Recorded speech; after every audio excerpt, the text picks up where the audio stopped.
Hi guys, Rinla here. Today we're due for some class match action. Now, contrarily to the other times, I will be recording my matches as we go and commenting on them live. I feel like that might bring more interesting insight into the decision making I make. It is a bit stressful for me because I've never really done that, and I feel like if I focus too much on what I'm saying, I might lose out on some plays. But I do want to try it out, especially since the game is so much more beautiful on the emulator than it is on my phone. So we'll do that. First of all, I'll show you my team, and then we'll go into some matches. Alright, first off, let's talk about our formation. We have two non-human characters. I know lots of the teams, especially in live PvP, focus on man-eaters, so that's an advantage. We're a little bit harder to kill on our team. 9S is the cornerstone of our team. He reduces enemy defense, he can build chain, he has pretty good accuracy and can further increase our accuracy so we can deal with evade targets. And then he's pretty tanky on top of that.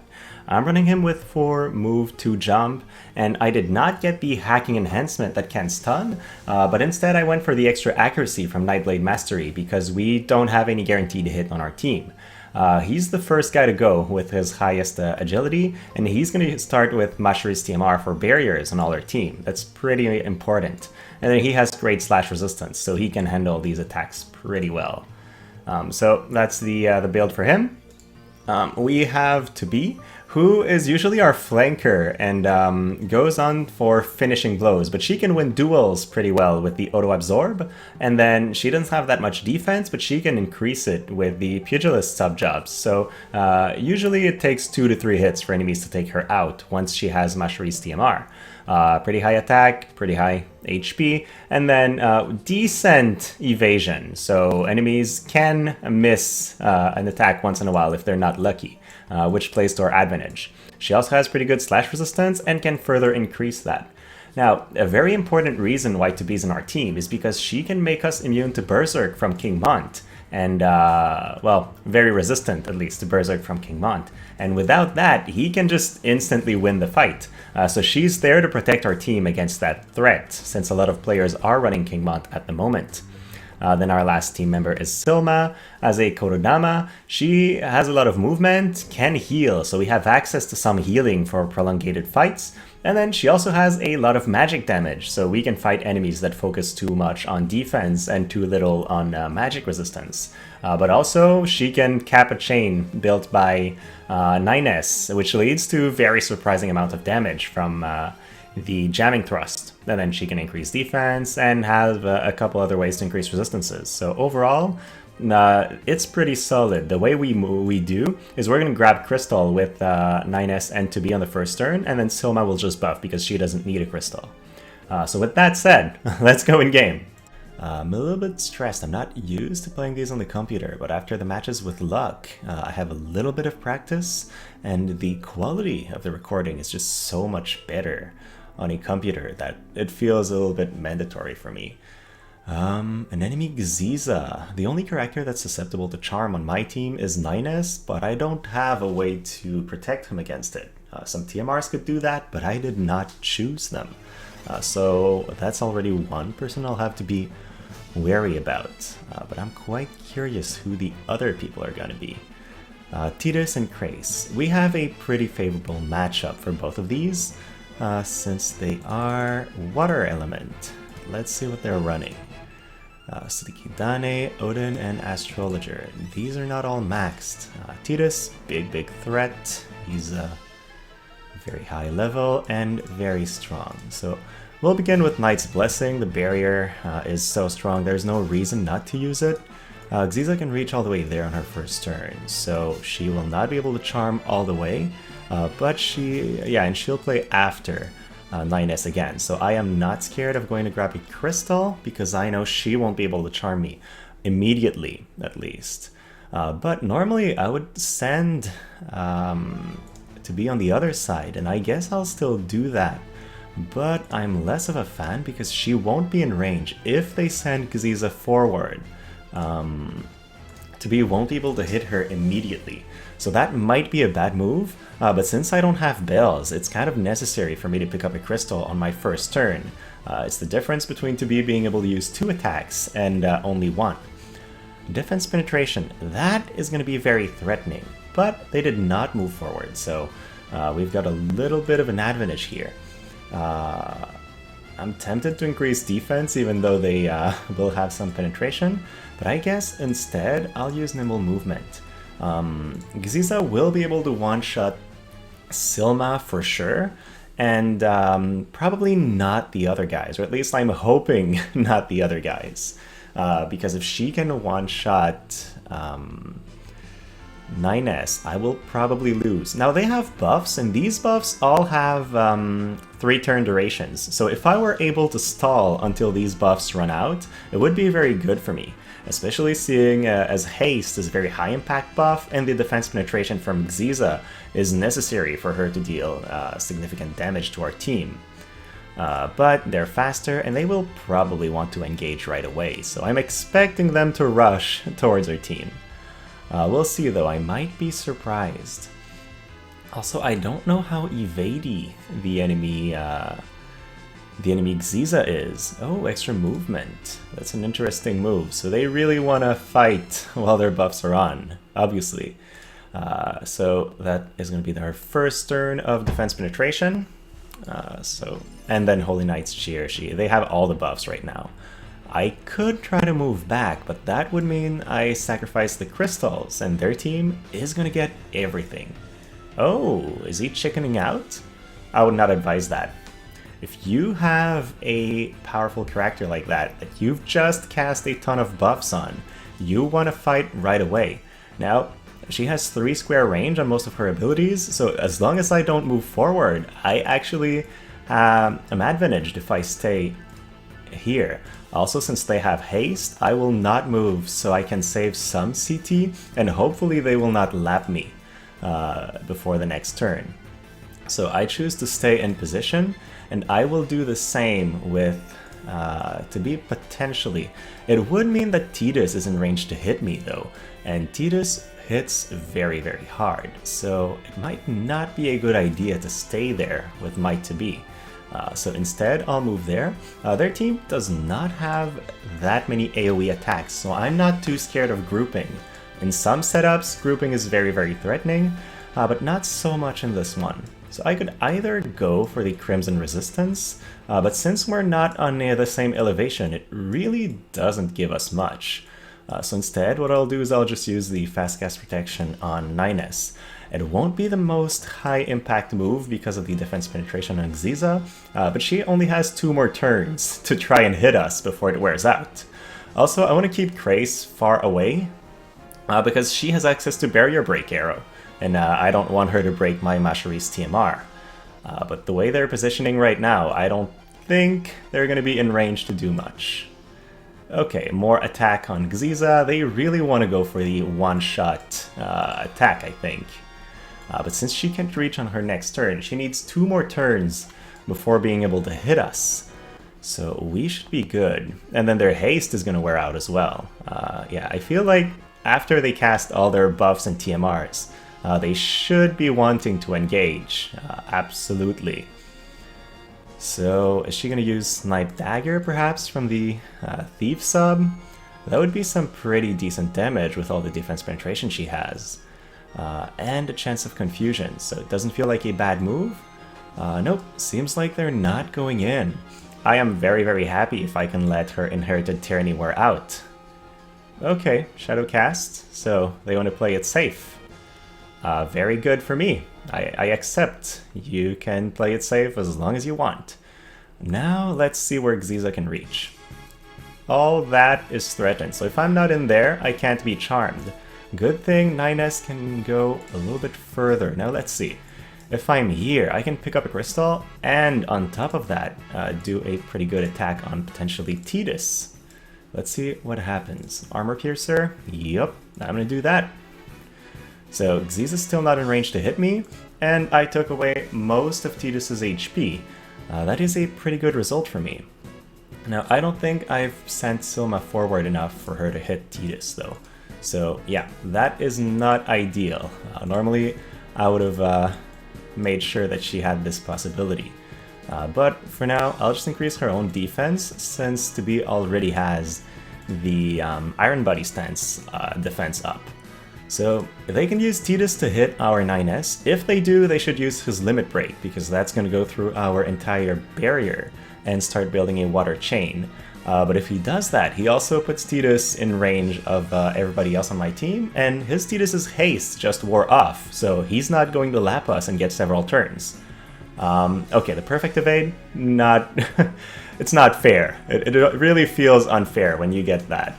But he did not use his Limit Break. I wonder why. Quick Hit could not have been doing major damage to us.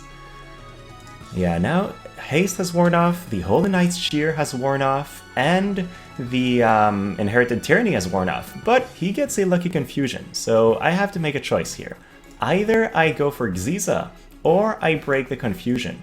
Let's see how much I can do to Xiza. This is not a kill. This is not a kill. This is possibly a kill. Alright, let's use the potential of slow, and then we got a crit, so it's a kill. Perfect. The biggest threat is out. Again, we have 2 lightning units against Tidus. He really is the biggest threat. I'm not a big fan of my positioning though. I should have stayed 1 square further away, because like this, Tidus will be able to Taunting Blade the 2 of us. So that was a misplay on my part. It puts our team through unnecessary risk. But I can just Jamming Thrust Tidus and kill him. 100% hit chance is because we still have the buff from Assault Field, which gives accuracy up from 9S. Now, 9S is going to break one of our barriers, but I don't think there's any way for his team to beat ours at that point. We'll just walk forward and one-shot Creysse. Probably. Maybe not a one-shot. Okay, but she has attack down, and she has a very aggressive to be in front of her, so how is she going to deal with that? She could try and land a Disable again, but as we've seen, her accuracy is not high enough for her to reliably hit us, so it feels like a pretty safe position on my end. I think she'll do her best to try and hit us again with a Disable, but really, how could she kill all 3 of our characters with 200 HP left? There's no way. 9S will go again. He will hit Silma 1 more time, which is unfortunate, but we're still eventually going to win here.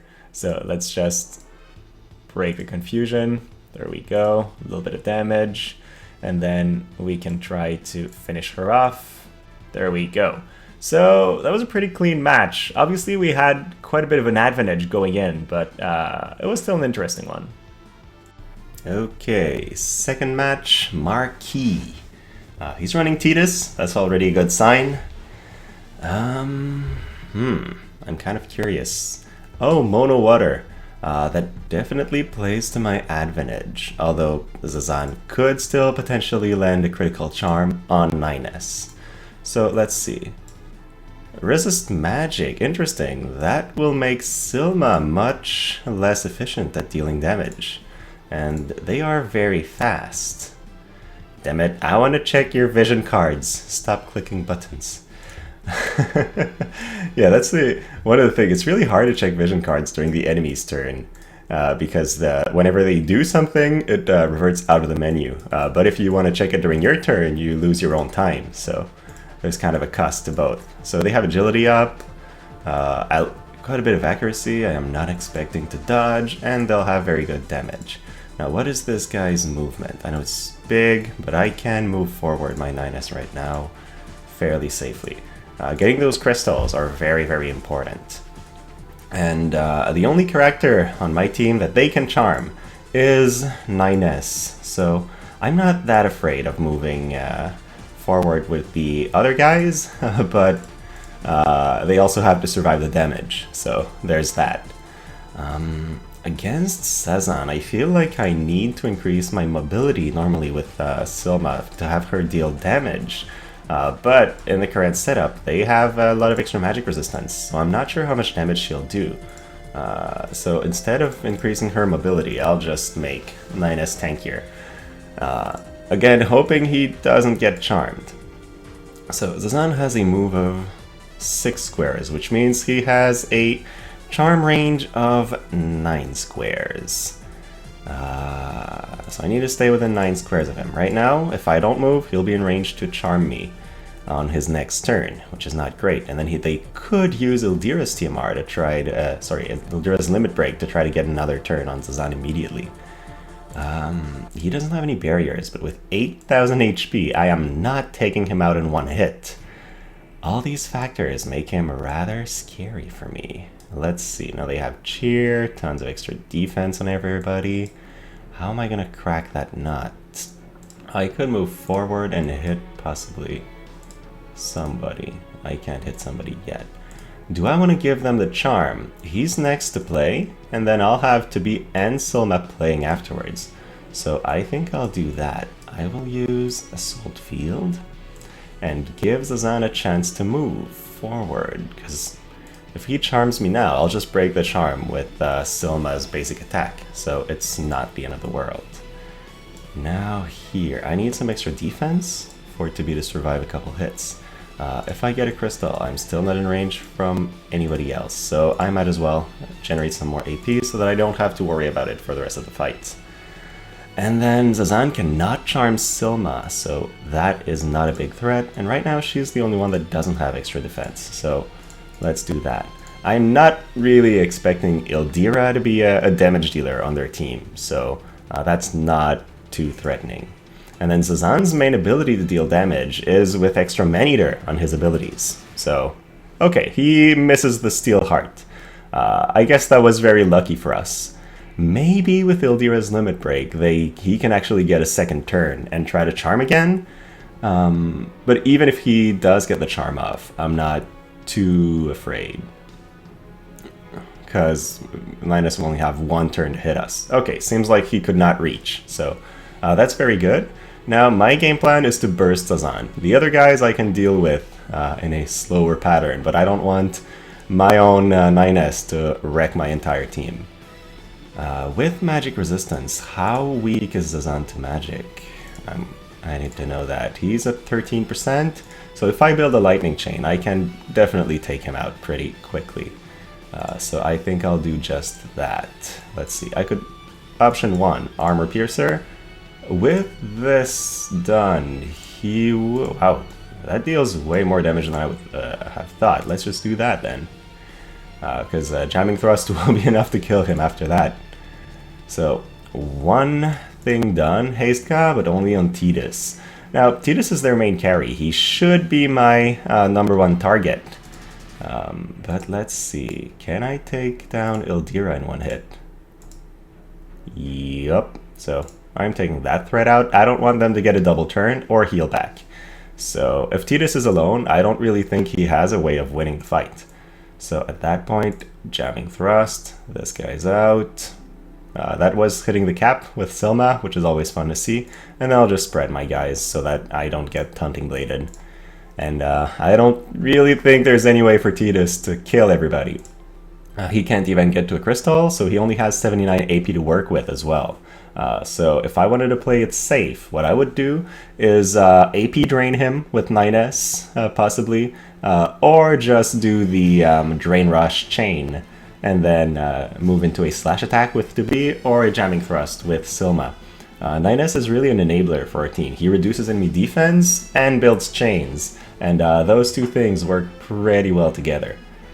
So let's go ahead and build that chain. I'm pretty sure it will be enough. So that goes through his barrier. Saintly Wall is now off. Oh, counter provoke, but does not work.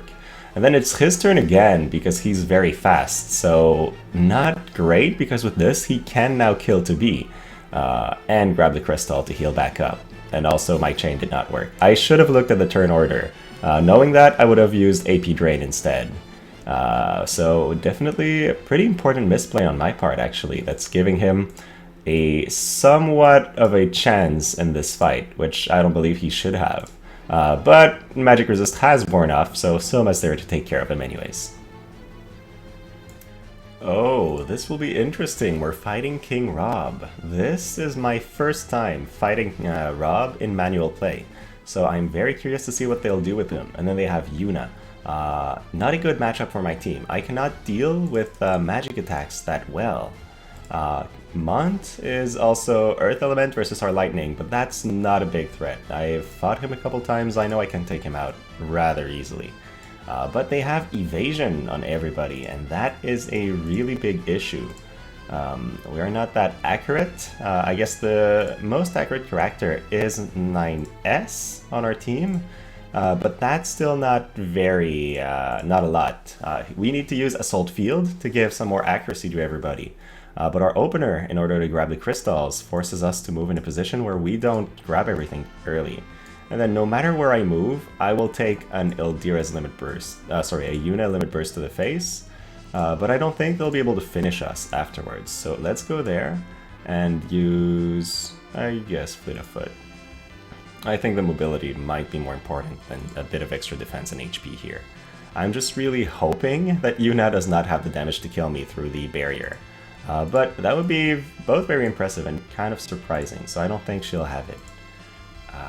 Protection or nimble movement? Protection, nimble movement. They still have a lot of attack. Physical-based characters, so we'll go for that. Nimble movement is useful to reach the backline quickly and do a chain with 9S. Oh, they're going for the full early offensive combo. So that's 2 TMRs used, but this one has a 3-turn duration, so I could count that and try to let Holy Knight's Cheer expire before fighting them. It would probably be wiser as well, because that would mean they are a little bit weaker when they fight us. But let's see. Revitalize, so he's the Bells user. Okay, either way, the thing that he does that's the most threatening to me is his Stone Throw, so that doesn't really cost much AP for him. But let's see what Yuna does. So, like I said, he could go for the Limit Burst there. But if he uses it early, I'm very, very happy, because it's his strongest and instant ability. If he's not using that, I could potentially just Jamming Thrust to cancel all his other casts, which is probably what I'll aim to do. But instead, he moves forward in a safer spot and uses a nimble movement. So now, do I go and kill Mont? I think that's the play here.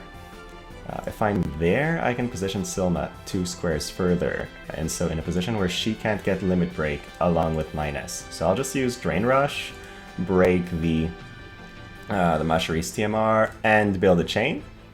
That seems like a pretty good thing to do. And then if I move there, I'm pretty sure that this guy will kill me afterwards. Because they will both be hitting me, so I do not want to do that. Instead, what do I want to do? Is there any position that is safe? I think I'll stay here and just move out of King Robb's range. He has a pretty wide AoE attacks though, so I guess this position is safe. I never played against him before, so I'm not exactly sure what his range is. I can hit this guy for 5,000. Not as much as I would have wanted, because now they could just heal him back with Yuna. But if they go for healing, they're not attacking us, so I guess it would not be the end of the world. Now this guy, 1, 2, 3, he can't do his diamond shape attack. He can do it on 9S though, but I feel like 9S is tanky enough that he won't care for that. Like 55 defense, he probably doesn't want to do it. So now he has Defense Piercing, so on his next attack he will be pretty threatening. But he's in range from several of my guys, so if we can hit him reliably, we will be fine. And I forgot to use Assault Field, so I don't have that extra tankiness on anybody either. Now Yuna could do the Limit Break, or could do Holy.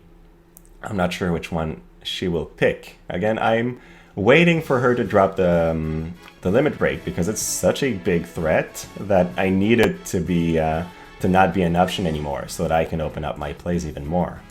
Now this guy probably wants to go for a Stone Throw, just because his damage won't be very high against these guys.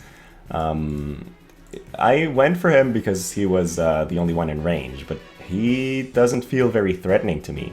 I don't think he can do much against us. So Perfect Evade, we'll just dodge the Breakdown. Very convenient. I'm not sure what Breakdown is. I haven't leveled King Mont at all, so I don't know his kit fully well, but let's see. So that was the Holy. I'm expecting it to do 3,000 damage through the barriers. Yeah, 3.5. So we are pretty low on HP already, which is definitely not good. Armor Piercer, will that land? Yes. So we take most of Robb's HP down, and also get a crystal back. The crystal puts us back in range where only Yuna can potentially kill us with her limit break, but we have enough HP to survive most attacks. Now, that is not good. No matter the position I take, I'm going to be in range for an attack from Yuna if I decide to go for them. But I feel like I kind of have to. I hope that Jamming Thrust will be able to finish Yuna off, but if that's not the case, we will get a huge AoE attack on our head that might cause us to lose.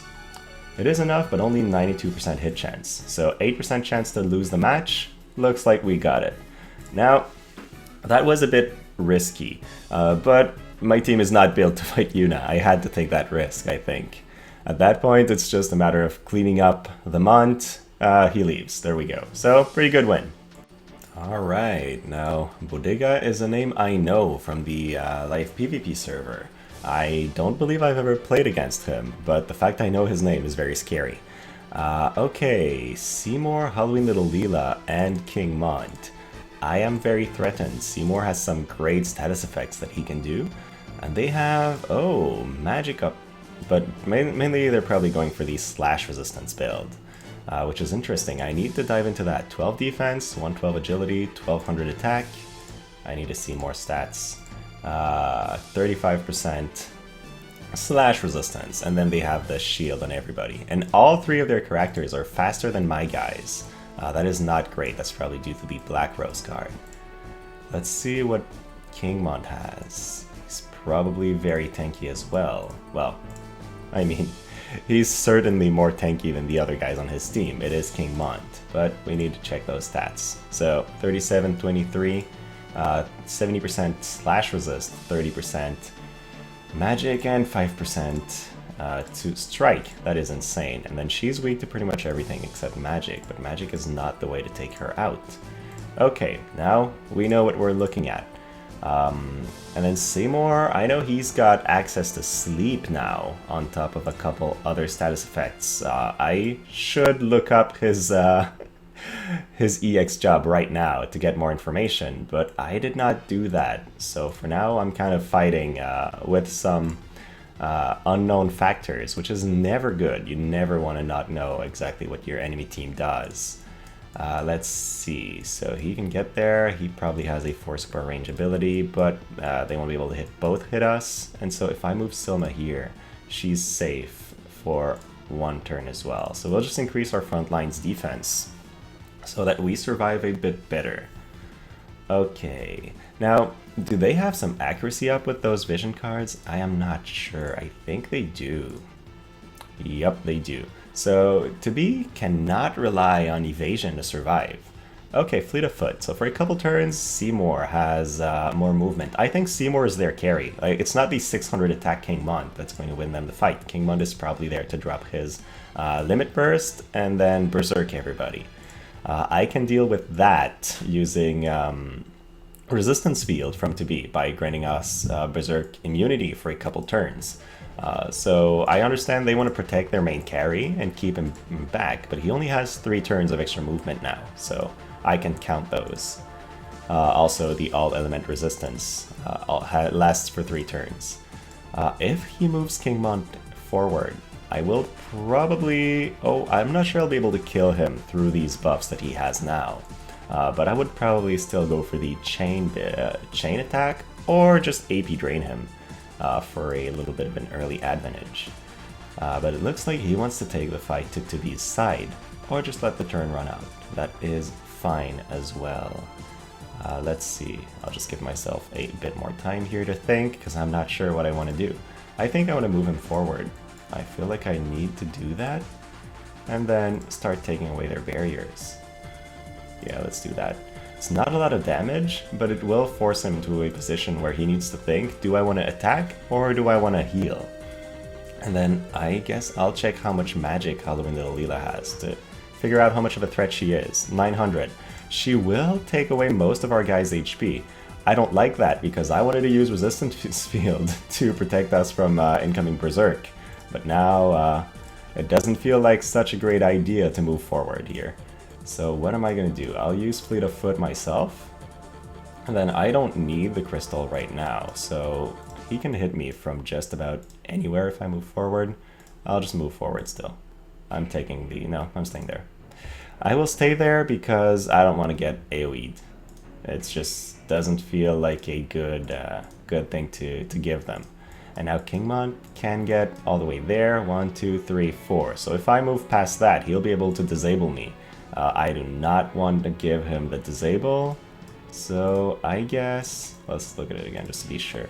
1, 2, 3, 4. Okay, so this position is the furthest forward I can move without risking to be disabled. This would mean losing the character for 3 turns, and he would then have time to move in with Seymoure and kill a bunch of our guys. Now I feel like I've done a good job of keeping a safe position while having a hand on the crystal. If he wants those, he needs to get himself into danger. That's a lot of damage on 9S, but now I can potentially go and kill little Ildyra by getting on top here and throwing another spear. So that's an option that's just opened up, and I could heal 9S back with a Cura. Oh, interesting. He goes for the crystal, so he's probably going to move forward with all his guys at once and make me choose who I want to hit. Or he's expecting to have enough damage with all 3 of his guys attacking 9S, but I would be surprised. I don't know exactly how much damage Seymoure has, because I haven't seen him in action. But if he one-shots anyone on my team, I will be very, very surprised. But they all have Masheris TMR as well, so everybody's pretty tanky. Okay, that was an attempt at sleeping 9S, which fortunately for me did not work. And now King Mont has 56 AP. If he uses another ability, he will be in range to use his limit break. So I might have to, quote-unquote, waste a turn onto B, just to give her the... to give everybody Berserk resistance, because if he lands an AoE Berserk on our team, he wins the fight. It will finish instantly. So that's a pretty big threat. So, oh, and then 2B is next. Let's see, could I potentially just kill them? If that's the case, that might be good. Now that's only 1 hit on him, but it does take away a lot of Seymour's HP. I think I'll go in and just use Wicked Pummel on the 2 of them. Yep, with this, I am pretty confident that I can kill him, but I'm also putting to be in range from 9S's attack, so I don't want to do that. Oh no, I turned off. That is so bad. So I took too long to consider my options, and now I do not have the ability to give my guys Berserk immunity. That is the worst play that I could have done in this situation, by far. So 1 hit here. Either I go for the crystal, or I move back to a safer position, which is what I'll do, because now we have the option to kill Halloween little Ildyra. So I'll just take my guys a little bit further away. I will kill Halloween little Ildyra with a jamming thrust, and I will be happy with that play, I think. Well, happy is not a great term. I would have been able to kill Seymoure if I had not turned out for no reason. Now he can go there and potentially hit the 2 of us, and he can also go for 2B. So that's not good. But at least in terms of Berserk, he can only Berserk 2B. So I don't feel like he's going to want to use that if he's not getting an AoE. But let's see. Perhaps I will be surprised.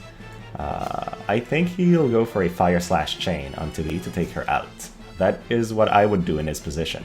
Okay, goes for the Berserk. So that's 1 threat down. We know he can't use that anymore. But we've effectively lost 2B for the rest of that fight. Now that she's Berserked, she will take extra damage from the enemy, so he can probably just kill her. Or just ignore her because basic attacks are not a major threat, especially since he has a lot of slash resistance, so we have to use other damage types to deal with him. Now, let's see what Seymoure has in mind. We know he can't kill 9S immediately, but if he puts me to sleep, I will... Oh, Steel Heart. That's even worse. To be frank, I forgot that Seymoure had that, so I did not plan accordingly. Now that means he'll Drain Rush to break our Yep, he's basically won the game at that point. There is no real way for me to do much. Let's see how much Jamming Thrust would do to him. But I think I'll have to break the charm, otherwise I lose. So let's see, Jamming Thrust. 3600, but very unreliable damage, so not great. I think I'll do something even a bit different.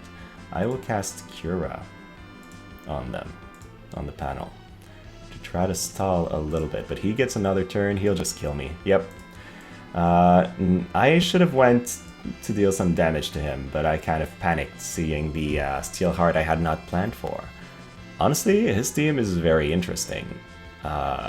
What cost me the victory is the turn I skipped on 2B, because I should have used Resistance Field, but I considered my options for too long. Either use Resistance Field or attack Seymoure and taken him out with 9S afterwards. That would have been the optimal play. Skipping the turn has made us lose here, because now they can kill. Well, I mean, 2B is going to keep wasting turns, 9S is going to keep wasting turns as well, potentially just hitting 2B and causing her to die, because he will wait for the whole 3 turns of charm to have been used up before doing anything to him. Okay, a miss. That's a little bit fortunate, but 9S is much more accurate. Okay, 2 misses, so pretty lucky. What will the Berserk 2B do? Nothing. But that's the end of the Berserk, so yeah, can we do anything? I feel like we need to kill Seymoure, because it will be too long to kill King Mont. But now, 9S is still in range to do something more. Okay, broke the... Well, broke, I mean, sent the charm back. I can potentially hit them both though, so I might just do that. Not a big fan of hitting my own unit, but I feel like I have to, otherwise he'll just carry the enemy team. And I think I can hit him without killing him. Yeah, I'm pretty sure I can hit my 9S and put him at a low amount of HP, but not take him out immediately. So let's see what happens there. I'm kind of wondering... I felt like I was losing the match, but maybe not. Let's see. Impaler does not kill 9S and deals pretty serious damage to him. And then... Yep, I'm doing that. Okay, so now the King Mont has a turn and then 9S. So I will finish Seymoure off with 9S if he survives. And then I would follow that play with taking the crystal. But he might not survive. But yeah, King Mont only has 27 AP. He doesn't have many powerful attacks that he can do at that range. So, okay. I get one more turn. We might still be able to take this match then. So, this guy's out. We get a little bit of HP back, and then another little bit of HP back. I'm staying in AoE range of King Mont, which might not be wise, but their King Mont is not built for damage like we saw in the beginning. He only has 615 attack, so I don't think he can do much, actually, in terms of damage to our team. I'm very surprised. When I saw the way the match was going earlier on, when he landed the charm, I was sure he would win. But now, the further the match is going, the better it seems to go for me. Yeah, 9 actions left, we've won. I am now comfortable with calling that. So let's see, with his extra movement, he managed to get himself out of range. Now, there are 2 ways I could finish that. I could try to finish him off, or I could go for the safe play, group my guys, and make sure that I survive the remaining turns. If he wants to run away to give himself an advantage, it is wise, it is probably what he should do. But I don't have to play into his plan. I can just bulk up and give him the following message. You either attack me, or you lose by turns. And so that's what we will be doing. I am not going to take any chances there. It has been way too tough a match to throw it for no reason. So a little bit of damage on him. He has, well, it's basically King Mont's last turn and then the match is going to end. So he doesn't have any AP, comes back to save his honor, and then we will finish that with Spirit Breaker.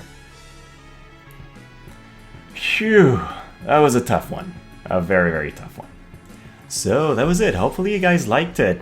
So far this season, I am at 17 wins, 3 losses, and I feel like I'm playing fairly well. I have a better grasp on my team than I had in previous seasons, and in the absence of Quicken and re-raise shenanigans makes it much more interesting of a season for me, because the plays that were the strongest before are now unavailable, so you have to find other ways to make your team work. And so hopefully you guys liked it. If you did, please like and subscribe, and then thank you so much for watching and have a great rest of your day.